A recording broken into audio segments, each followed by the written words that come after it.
నేను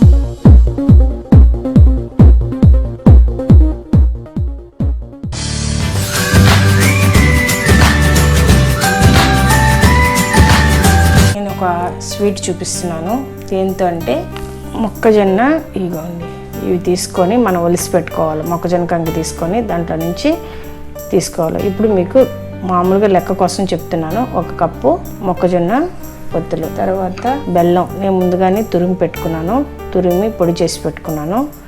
అది ఆ కప్పుతో అయితే 1 కప్పు, తర్వాత 2 యాలకులు. ఈ మొక్కజొన్న పొత్తులు ఫస్ట్ పౌడర్ చేసుకోవాలి. స్వీట్ కార్న్ అయినా సరే, మామూలు కార్న్ అయితే బాగుంటాయి అన్నమాట. అవి వేసుకొని తర్వాత మిక్సీలో, తర్వాత బెల్లం కూడా వేసేసుకొని స్టవ్ వెలిగించి దాంట్లో ఆయిల్ పోసి స్టవ్ మీద పెడతాను.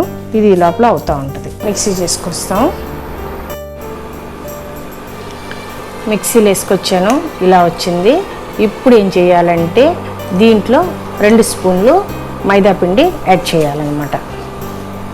2 స్పూన్లు మైదా యాడ్ చేస్తున్నాను దీంట్లో.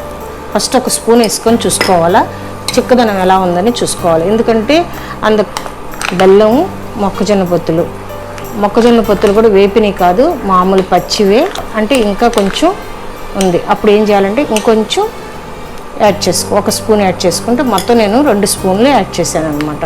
ఇది చూసుకుంటా యాడ్ చేసుకోవాలి. అందుకే ముందు చెప్పలేదు మీకు, ఎందుకంటే ఇది కలపాలా లేదా అనేది వాటర్ కంటెంట్ని బట్టి మనం ఆలోచించుకోవాలన్నమాట. ఇప్పుడు దగ్గరకు వచ్చింది. చేతికి కొంచెం తడి చేసుకొని, లేకపోతే ఏదైనా ప్లాస్టిక్ పేపర్ పెట్టుకొని కూడా ఇలా పెట్టుకొని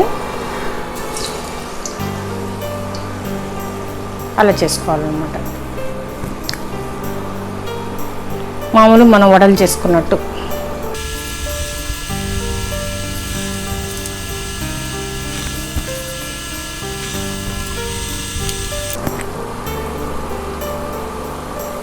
బాగా కాలిన తర్వాత ఇటువైపుకి తిప్పుకోవాలి. ఇది చూసుకొని తిప్పుకోవాలి.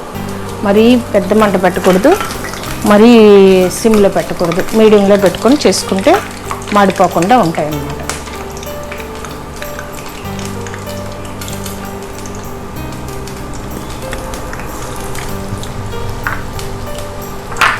వీటికి మీకు ఎంత సైజు కావాలంటే అంత సైజు చేయొచ్చు. నేను ఊరికే ఒక సైజులో చూపిస్తున్నాను.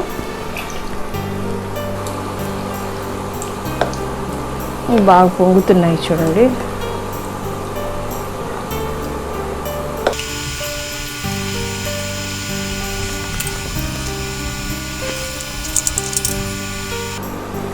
ఒక 5 మినిట్స్లో అయిపోతున్నాయి అన్నీ. చూసారా ఎలాగ ఎంత తొందరగా అయిపోయిందో. ఇవి నూనె కూడా అంతగా ఏం పీల్చదు, మనం వేసిన నూనె అలాగే ఉంది చూడండి.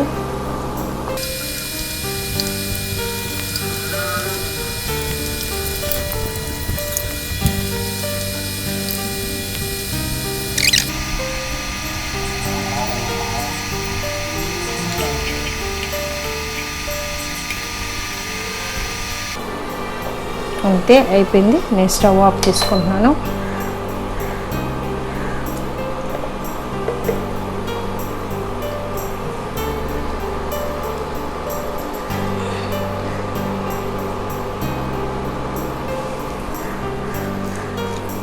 చూసారా మొక్కజొన్న పొత్తులతోటి ఎలా స్వీట్ తయారు చేశాను.